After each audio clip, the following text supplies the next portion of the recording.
Australia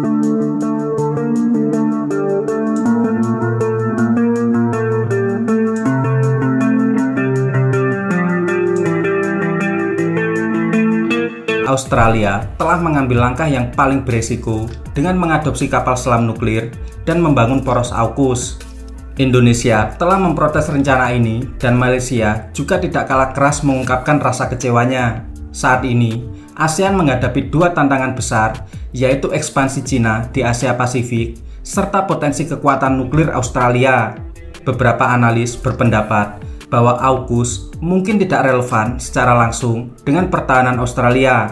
Keamanan dan pertahanan Australia paling baik dilayani dengan armada kapal selam konvensional yang lebih kecil, mengingat berbagai keunggulan geografis yang sudah dimiliki oleh benua ini.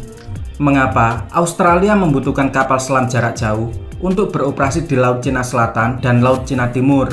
Dan apa tujuan strategis yang ingin dicapai oleh Australia dengan memanfaatkan kapal selam tersebut? Banyak pihak ragu apakah Australia dengan kekuatan yang relatif kecil memiliki materi yang memadai untuk memperjuangkan kekuatan angkatan laut tiga samudra. Akuisisi armada kapal selam bertenaga nuklir oleh Australia mungkin memakan waktu hampir 2 dekade. Pada saat itu, sudah terlambat bagi Canberra untuk memainkan peran angkatan laut yang signifikan dalam konflik Taiwan-Cina serta Amerika Serikat. Selain itu, Australia tidak memiliki industri nuklir sipil dalam negeri. Kemampuan negara tersebut sangat diragukan untuk menyediakan personel teknis berkompeten yang diperlukan untuk membangun dan mengoperasikan kapal selam nuklir. Kemungkinan besar Australia akan mengalihdayakan atau melakukan outsourcing pengoperasiannya ke Angkatan Laut Amerika Serikat dengan mengorbankan kedaulatannya. Dari sisi operasional, kapal selam nuklir Australia jelas sangat membutuhkan perlindungan udara dari gugus tugas kapal Indo Amerika Serikat saat menjalankan misi rutin. Jika perang antara Amerika Serikat dan Cina pecah, Angkatan Pertahanan Australia dan kapal selam nuklirnya kemungkinan besar akan diintegrasikan dalam kekuatan militer Amerika. Mau tidak mau, Australia menjadi pihak yang berperang langsung dengan Cina. Jika Australia terlibat dalam konfrontasi militer antara dua kekuatan besar dengan senjata nuklir, keamanan nasionalnya akan berada dalam resiko tinggi, termasuk membahayakan kawasan ASEAN, terutama Indonesia, yang tepat berada di tengah jalur antara Australia dan Cina. ASEAN agaknya akan terpecah menghadapi situasi ini, tergantung pada preferensi dan kepentingan keamanan negaranya. Negara yang berkonflik perbatasan dengan Cina mungkin lebih banyak diam dan tidak bersuara. Akuisisi kapal selam Australia lebih memperlihatkan ambisi Amerika menjadikan Australia sebagai proksi kawasan. Sangat tidak wajar teknologi kapal selam paling rahasia Amerika dibagikan tanpa rencana strategis ke depan. Beijing berpendapat transfer bahan bakar nuklir dari negara nuklir ke negara non-senjata nuklir adalah pelanggaran terang-terangan terhadap semangat Fakta Pengendalian Nuklir. Saat ini, tidak ada pihak lain dalam perjanjian non-proliferasi nuklir selain 5 negara, yaitu Amerika Serikat, Rusia, Cina, Inggris, dan Prancis yang memiliki kapal selam nuklir. Seperti apa kapal selam nuklir yang akan diakuisisi oleh Australia? Mampukah menghadapi kapal selam China kelas Jin? Kapal selam Virginia adalah jenis kapal selam nuklir terbaru yang dimiliki oleh Angkatan Laut Amerika Serikat dengan teknologi mutakhir dan kemampuan tempur yang luar biasa. Kapal selam ini dirancang untuk melakukan berbagai jenis misi, termasuk pengintaian, pengawasan dan pemantauan, pertahanan laut, dan serangan ke permukaan. Kapal selam nuklir kelas Virginia memiliki panjang sekitar 115 meter, lebar sekitar 10 meter, dengan berat sekitar 7.800 ton saat dimuat penuh. Kapal tersebut mampu mencapai kecepatan lebih dari 25 knot dan memiliki jangkauan yang sangat luas, nyaris tanpa batas.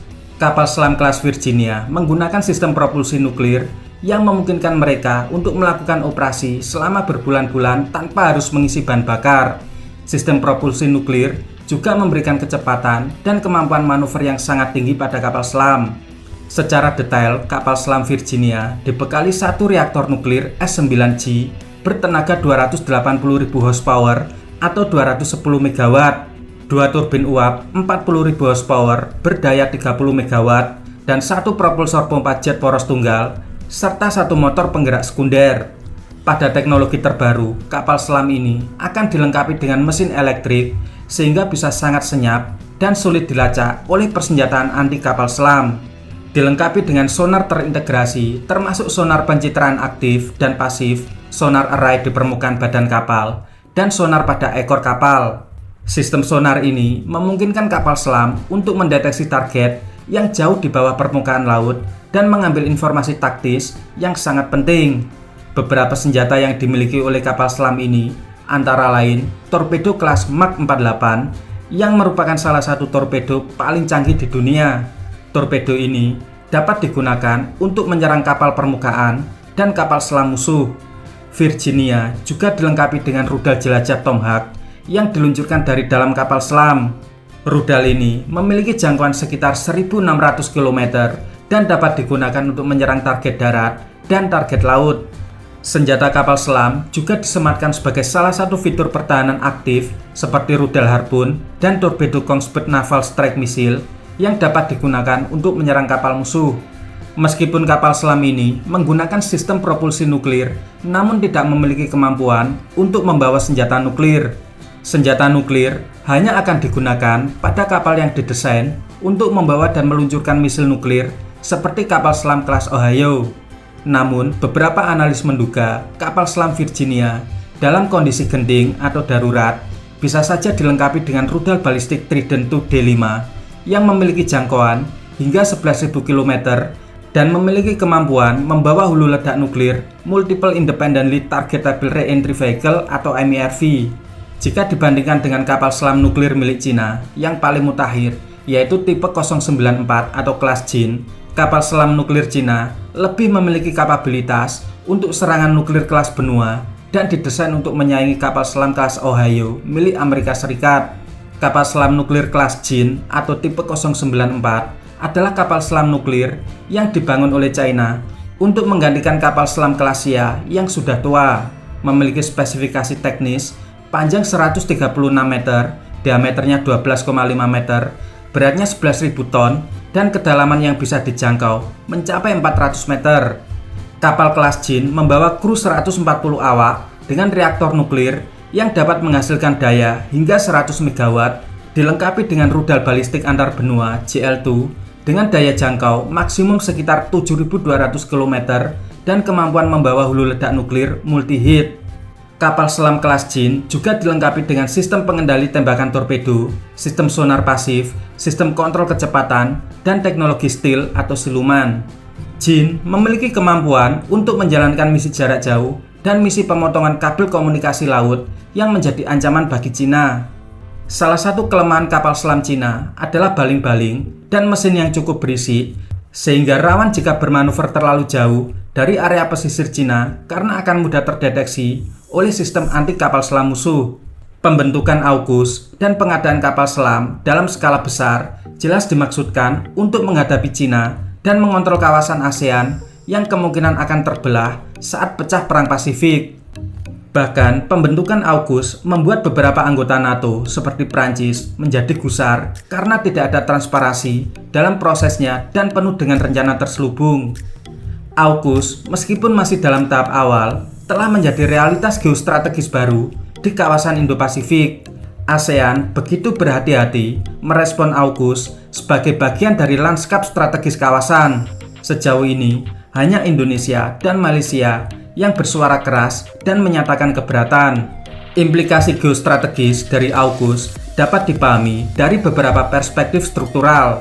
Pada dasarnya, kemunculan AUKUS berkaitan dengan intensifikasi persaingan strategis Amerika Serikat dan Tiongkok, serta pendekatan strategis baru Washington untuk menghadapi kebangkitan Tiongkok.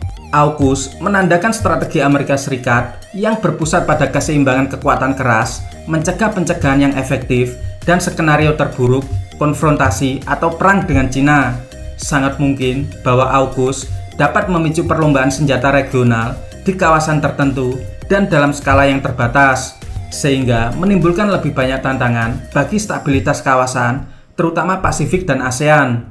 Untuk Cina, ada banyak pilihan kebijakan, bisa memperbaiki hubungan yang terlalu panas dengan Amerika Serikat, mungkin akan lebih baik, meningkatkan hubungan dengan negara-negara tetangga, terutama yang memiliki sengketa wilayah dengan Cina, juga sama pentingnya.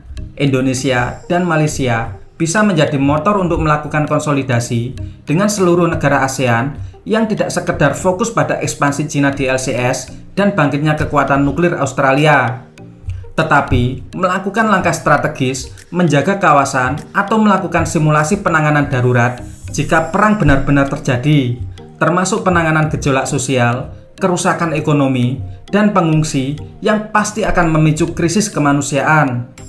Terlalu banyak kerusakan yang akan terdampak dari perang nuklir di Pasifik, bahkan bisa melenyapkan lebih dari separuh populasi.